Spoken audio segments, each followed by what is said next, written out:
دنیا کی سب سے لمبی ماؤنٹین رینج کے ٹھیک اس پوائنٹ پر آج سے 52 ایئرز پہلے ایک پلین سیدھا پہاڑ سے جا ٹکرایا تھا۔ حیرت کی بات تو یہ تھی کہ پلین ٹکرانے کے فوراً بعد کہیں غائب ہو گیا۔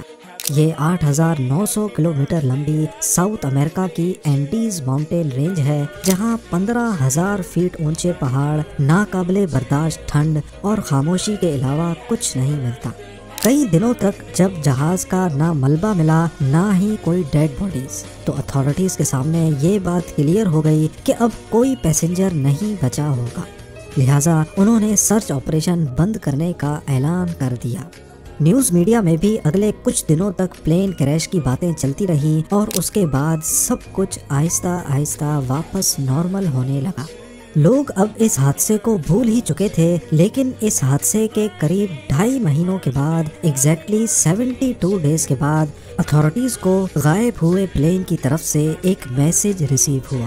یہ یوروگوائے ایئر فورس کی فلائٹ 571 تھی، جس نے ریئل لائف میں ایک چمتکار، ایک معجزہ کر کے اتہاس میں ہمیشہ ہمیشہ کے لیے اپنا نام لکھا ہے۔ 12 اکتوبر 1972 کو یہ فلائٹ یوروگوائے کے کیپٹل مونٹے ویڈیو سے اڑان بھرتی ہے۔ جہاز میں رگبی کے پلیئرز تھے جن کو مونٹے ویڈیو سے چلی کے کیپٹل سینٹیاگو تک ایک میچ کھیلنے جانا تھا۔ رگبی پلیئر سمیت جہاز میں ٹوٹل 40 پیسنجرز اور 5 کریو ممبرز موجود تھے۔ ٹیک آف کے بعد ابھی جہاز ارجنٹینا کے اوپر ہی پہنچا تھا کہ اچانک موسم کی خرابی کی وجہ سے ان کو ارجنٹینا کے شہر مینڈوزا میں لینڈ کرنا پڑا۔ کیپٹن نے یہ فیصلہ اس وجہ سے کیا کیونکہ ارجنٹینا اور چلی کے درمیان دنیا کی سب سے اونچی اینڈیز ماؤنٹین رینج دیوار بن کر کھڑی ہے۔ یہاں کے اونچے پہاڑ ویسے ہی کافی خطرناک ہیں اور موسم کی خرابی میں ان کے اوپر سے گزرنا خطرے سے خالی نہیں تھا۔ پائلٹ کا پلان تھا کہ ایک رات مینڈوزا میں ہی گزاری جائے اور پھر اگلے دن موسم ٹھیک ہونے پر اینڈیز کے پہاڑوں کو پار کیا جائے، پر کیا معلوم تھا پائلٹ اور تمام پیسنجرز کو کہ اگلے دن ان پر کون سی مصیبت ٹوٹنے والی ہے۔ اگلے دن یعنی فرائیڈے 13 اکتوبر کو فلائٹ 571 نے مینڈوزا سے ٹیک آف کیا۔ میپ پہ دیکھا جائے تو مینڈوزا اور ان کی منزل سینٹیاگو کے بیچ صرف 180 کلومیٹرز کا فاصلہ ہے، لیکن ان 180 کلومیٹرز میں صرف اینڈیز کی 15,000 فٹ اونچی پیکس ہیں، لہٰذا فلائٹ کا پلانڈ روٹ کچھ اس طرح کا تھا کہ پہلے جہاز مینڈوزا کے ساؤتھ میں جائے گا، اپنی ہائٹ گین کرے گا اور پھر پلینچون پاس کے برابر پہنچ کر اینڈیز کی طرف ٹرن کر کے ان خطرناک پہاڑوں کو کراس کرے گا اور پھر چلی کے شہر کوریکو سے دوبارہ ٹرن کر کے سیدھا سینٹیاگو پہ جا کر لینڈ کرے گا۔ فلائٹ 571 کے پائلٹ نے اسی روٹ پر 50 کے قریب فلائٹس کمپلیٹ کر رکھی تھیں، لہٰذا ان کو اپنے آپ پر کافی بھروسہ تھا۔ مینڈوزا سے ٹیک آف کرتے ہی پلان کے مطابق جہاز ساؤتھ کی طرف روانہ ہوا۔ جہاز کی ہائٹ گین کرنے کے دوران پائلٹ نے نوٹس کیا کہ بادلوں کی ایک موٹی لیئر نے نیچے کا سارا منظر چھپا دیا ہے۔ اب اس کنڈیشن میں پائلٹ نے کنٹرول ٹاور سے رابطہ جوڑ لیا، جو ریڈار پہ دیکھ کر ریڈیو کے ذریعے پائلٹ کو اس کی لوکیشن بتاتے رہیں گے۔ کنٹرول ٹاور کے علاوہ ایک اور طریقے سے بھی پائلٹ اپنی لوکیشن کا اندازہ لگا سکتے ہیں۔ اس میں ایئر کرافٹ کی آخری نون لوکیشن کو مد نظر رکھتے ہوئے ایئر کرافٹ کی اسپیڈ کے ذریعے کیلکولیشن کر کے اپنی کرنٹ لوکیشن کا اندازہ لگایا جاتا ہے۔ اس طریقے کو ایوییشن کی زبان میں ڈیڈ ریکننگ کہا جاتا ہے۔ جیسے ہی فلائٹ 571 پلینچون پاس کے پیرلل پہنچ گئی تو انہوں نے رائٹ ٹرن لے لیا۔ اب یہ 18,000 فیٹ کی اونچائی پر اینڈیز کے پہاڑوں کے اوپر سے گزر رہے تھے۔ اوپر نیلا آسمان اور نیچے سفید بادل۔ پائلٹ پوری طرح سے Santiago air traffic control tower پہ ڈیپینڈنٹ تھا۔ جیسے ہی وہ پلینچون پاس کے قریب پہنچے تو فلائٹ 571 کنٹرول ٹاور کے ریڈار سے غائب ہو گئی۔ یہ ایک نارمل بات تھی کیونکہ پہاڑوں کی وجہ سے ریڈار کے سگنلز بہت کمزور تھے۔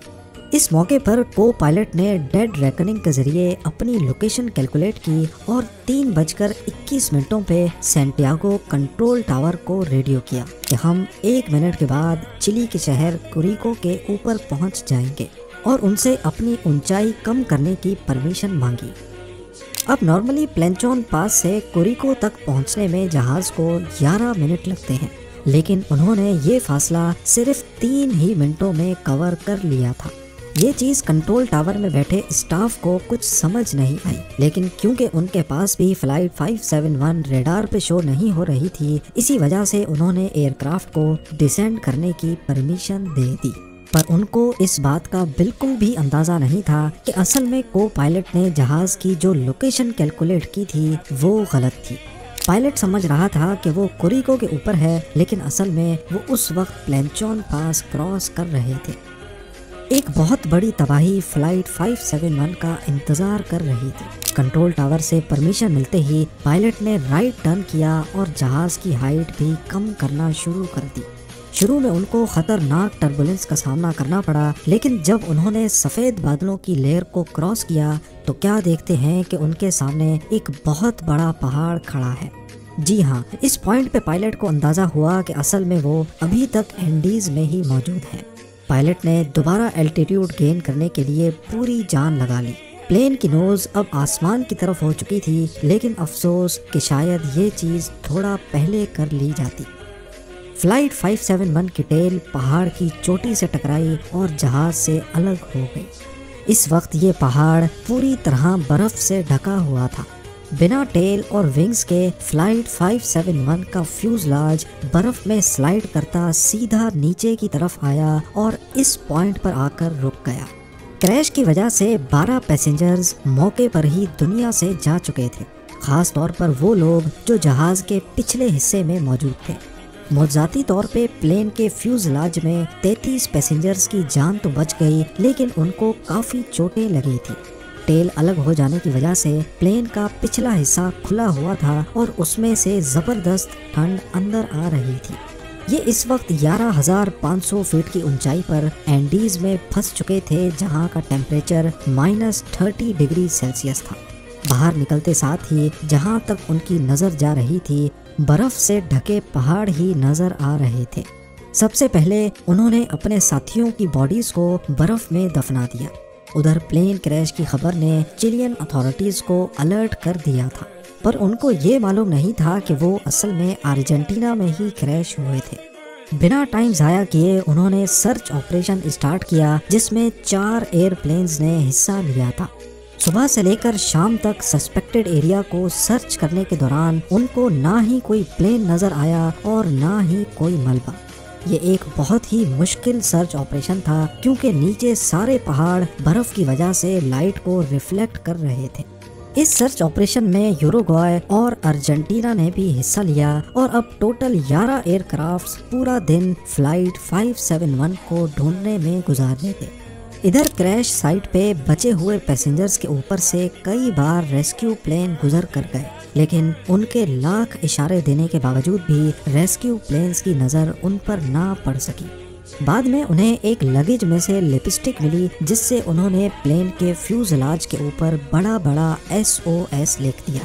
لگیج بیگ سے برف پر کراس بھی بنایا، لیکن ریسکیو پلینز کی نظر پھر بھی ان پر نہیں پڑ سکی۔ ٹوٹل 8 دنوں تک سرچ آپریشن چلانے کے بعد 21 اکتوبر 1972 کو تمام پیسنجرز کو ڈیڈ ڈکلیئر کر کے سرچ آپریشن ختم کر دیا گیا۔ 11ویں دن کریش سائٹ پہ موجود پیسنجرز کو کاکپٹ میں ہی ایک ریڈیو ملا، جس کو ٹیون کر کے انہوں نے خبر سنی کہ ان کو ڈھونڈنے کے لیے چلایا جانے والا سرچ آپریشن اب بند کر دیا گیا ہے۔ جہاں وہ لوگ پہلے ہی اتنی مصیبت میں تھے، وہیں یہ خبر ان کو مزید افسوس میں ڈال گئی۔ اپنے بچنے کی جو آخری امید نظر آ رہی تھی وہ بھی ختم ہو چکی تھی۔ پہلے ہفتے میں ہی 5 اور پیسنجرز زخموں کی وجہ سے جان سے ہاتھ دھو بیٹھے۔ اب کریش سائٹ پہ صرف 28 پیسنجرز بچے تھے۔ انہوں نے جہاز کے ملبے اور لگیج کو اکٹھا کر کے پلین کے فیوزلاج کو بند کیا تاکہ ٹھنڈ سے بچا جا سکے۔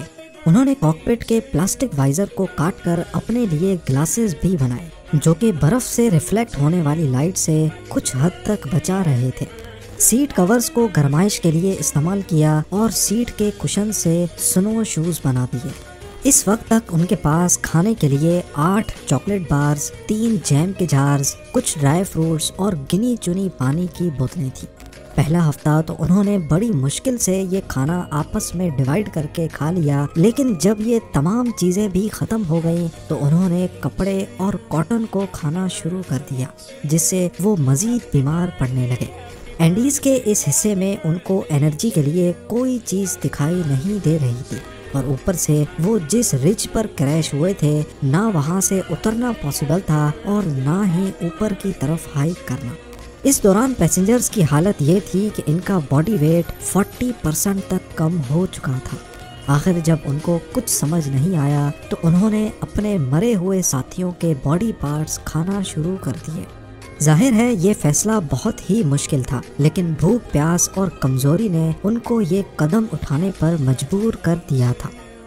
کریش کے 17 دنوں کے بعد 29 اکتوبر کو اچانک رات کے وقت ایولانچ آیا اور اس نے فیوزلاج پر بری طرح حملہ کیا۔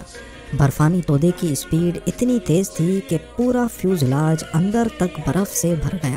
اس حادثے میں 9 سروائیورز مارے گئے۔ بچے ہوئے 19 لوگوں کے ہاتھ جو کچھ لگا انہوں نے اس سے برف کو ہٹایا اور آکسیجن کے لیے جگہ بنائی۔ دن گزرتے جا رہے تھے، سروائیورز کی حالت بد سے بدتر ہوتی جا رہی تھی۔ ایک ایک کر کے سارے موت کی نظر ہو رہے تھے اور بچے ہوئے اپنی موت کا انتظار کر رہے تھے۔ 12 دسمبر یعنی کریش کے 60 دنوں کے بعد تک 3 اور سروائیورز زندگی کی بازی ہار گئے۔ پیچھے بچے 16 لوگوں کے پاس صرف 2 آپشنز تھے، یا تو وہ اپنے بچے ہوئے دن گننا شروع کر دیں یا پھر ہمت کر کے ویسٹ میں موجود اس ورٹیکل کلف کو کیسے بھی کر کے ہائیک کر لیں۔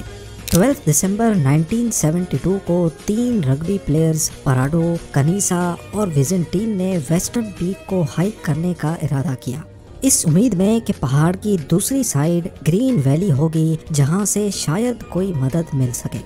یہ ایک بہت ہی تکلیف دینے والی ہائیک تھی، کیونکہ نہ ہی ان کے پاس پروفیشنل گیئرز تھے اور سب سے بڑھ کر ٹیمپریچر -30 ڈگری سیلسیس تھا۔ انہوں نے ہاتھ سے بنائے ہوئے سلیپنگ بیگز اور جہاز کی سیٹوں سے بنائے ہوئے گرم کپڑے لپیٹے اور ہائیک پہ نکل گئے۔ پورے 3 دن تک لگاتار ہائیک کرنے کے بعد جب وہ آخر کار پہاڑ کی چوٹی پر پہنچے تو کیا دیکھتے ہیں کہ پہاڑ کی دوسری سائڈ پر بھی ایسے ہی برف سے ڈھکے پہاڑ ہیں۔ یہاں بھی نہ ہریالی تھی اور نہ ہی زندگی کے آثار۔ کھانے کی شارٹیج کی وجہ سے ایک جنا واپس کریش سائٹ پہ چلا گیا۔ پراڈو اور کنیسا مدد کی تلاش میں پہاڑ کی دوسری سائڈ پر ڈاؤن ہل چل پڑے۔ اگلے 10 دنوں تک ٹریکنگ کرنے کے بعد اور 61 کلومیٹرز کا سفر بری حالت میں گزارنے کے بعد آخر کار وہ ایک ویلی میں پہنچے جہاں پر ہریالی تھی، جانور بھی تھے اور ندی بھی بہہ رہی تھی۔ سب سے پہلے انہوں نے ندی سے پانی پیا، تبھی ان کو ندی کے اس پار گھوڑے پر ایک شخص دکھائی دیا۔ ندی کے شور کی وجہ سے وہ اپنا پیغام اس شخص تک نہیں پہنچا پا رہے تھے۔ گھوڑے پر بیٹھے اس لوکل کو آئیڈیا آیا اور اس نے ایک کاغذ اور پین کو پتھر میں لپیٹ کر ندی کے اس پار پھینک دیا۔ پراڈو اور کنیسا نے اس کاغذ پر سارا ماجرا لکھا اور واپس پھینک دیا۔ وہ شخص گھوڑا بھگاتا ہوا یہ لیٹر چلین اتھارٹیز تک لے کے گیا۔ پہلے تو ان کو یقین نہیں آیا کہ 2.5 مہینے گزر جانے کے بعد بھی پلین کریش کے سروائیورز ابھی تک زندہ کیسے ہو سکتے ہیں، لیکن اتھارٹیز نے فوراً پہلے پراڈو اور کنیسا کو ریسکیو کیا اور ان کی مرہم پٹی کرنے کے بعد ان سے تفصیل میں انٹرویو لیا۔ 22 دسمبر 1972 کو یعنی کریش کے 72 ڈیز کے بعد 3 ہیلی کاپٹرز پراڈو اور کنیسا کی نشاندہی پر کریش سائٹ تک پہنچے۔ پہاڑ کی یہ چوٹی دیکھ کر پائلٹ بھی حیران رہ گیا کہ ان 2 رگبی پلیئرز نے بنا کسی گیئر اور ایکسپیرینس کے یہ پہاڑ کیسے سر کیا ہوگا۔ آخر کار فیوزلاج میں موجود تمام سروائیورز کو ریسکیو کر لیا گیا اور ان کے مرے ہوئے ساتھیوں کو وہیں پر ایک بڑی قبر کھود کر دفن کر دیا گیا۔ اس قبر کے اوپر کچھ پتھر رکھ کر ایک میموریل بنایا گیا جو اسی حالت میں آج تک وہاں پر موجود ہے۔ یہ میموریل آج بھی ہمیں یاد دلاتا ہے کہ اگر انسان ہمت نہیں ہارے تو بڑی سے بڑی مصیبت کو ہرا سکتا ہے۔